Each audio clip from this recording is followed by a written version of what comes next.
Welcome to another BEC Speaking Practice Lab Deep Dive. Today's target level is B2 with some C1 level business language. The business topic is managing a serious pricing error while protecting profit, client trust, and a long-term commercial relationship. We're tackling a tough situation. How to handle a major pricing mistake without wrecking the client relationship or the company's finances. By the end, you'll know how to recommend strategies, defend your position, and use advanced business language under exam pressure. We'll cover key pricing factors, explore practical scenario responses, challenge each option, build upgraded answers, and finish with essential phrases and strategy tips. Let's get started. Let's warm up.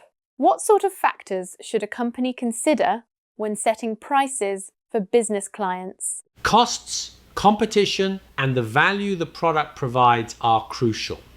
The company also needs to weigh how important the client is.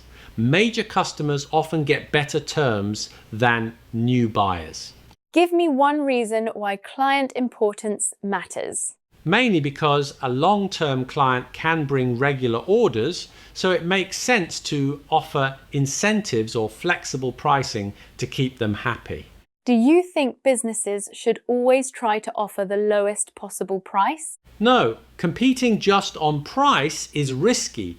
It can reduce profit margins and create expectations that aren't sustainable.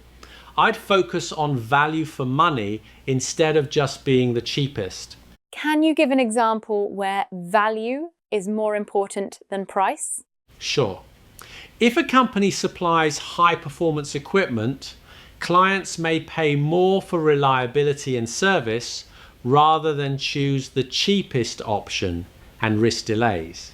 Here's your scenario. Your company quoted a major client £145,000 for specialist office technology instead of the correct £185,000. The client accepted the quote.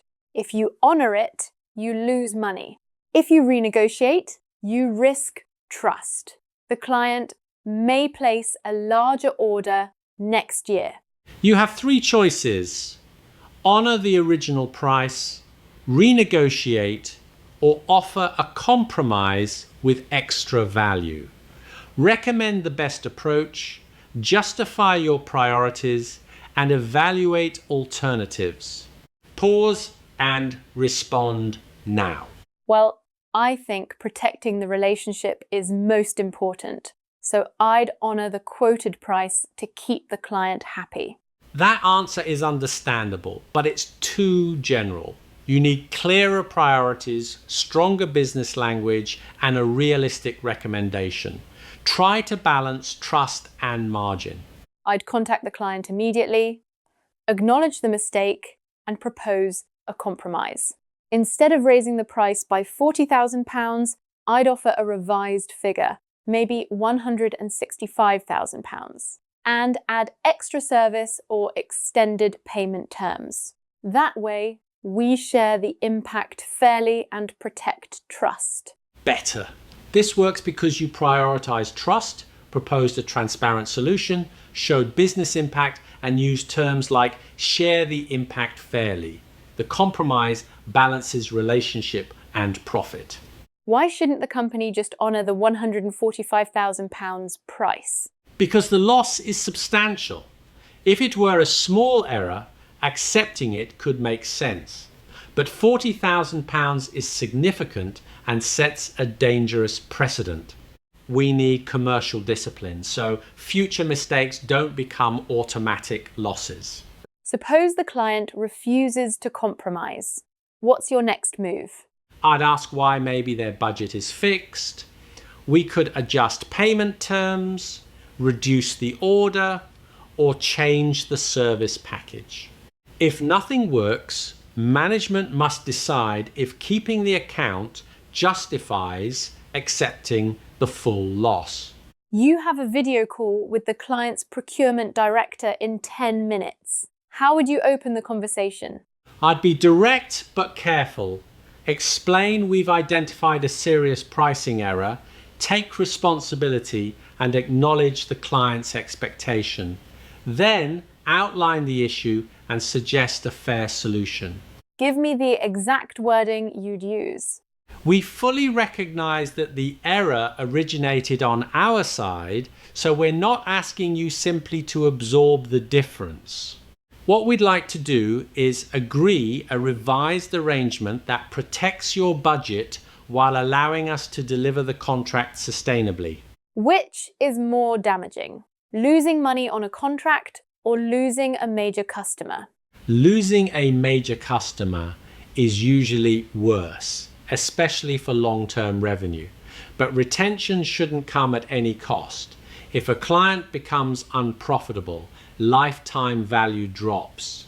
Isn't using future revenue to justify a current loss risky? Definitely. Future contracts aren't guaranteed. You need evidence, client history, sales pipeline, and realistic forecasts, not assumptions. The sales director says, "Take the loss. We cannot risk upsetting this customer." Do you agree? I partly agree. Protecting the relationship matters, but don't make the decision before talking to the customer. They might be open to compromise and you could avoid losing £40,000. The finance director says we should insist on the correct price. That's financially reasonable but too rigid. Since we caused the error, insisting the client accepts all the impact could damage trust and future business. After the client issue, what internal steps should the company take? Review the quotation process immediately. Find out how the error occurred, wrong discount, outdated price list, or missing approvals. Introduce risk-based controls, extra checks for contracts over certain values. Could automation solve the problem? It reduces risk but isn't foolproof. Automated systems can flag low margins or missing approvals, but high-value contracts still benefit from human judgment. The client offers £160,000 and requests 2 years of free technical support. Would you accept? I'd calculate the total cost first. If the support package isn't too expensive, I'd accept recovering some margin and protecting the relationship. If support costs £25,000, I'd negotiate for 1 year or limit the scope. Let's recap. What are your top 3 priorities in resolving a commercial mistake like this? First, protect trust with fast, transparent communication.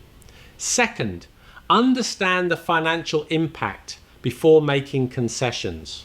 Third, find a solution that safeguards the long-term relationship and remains commercially sustainable. Which priority comes first? Communication. If we delay, the client may hear about the mistake elsewhere, making things worse. Before you practice this task again, focus on prioritizing clearly, comparing alternatives, and justifying every recommendation with a business consequence. That's your action step. End of session.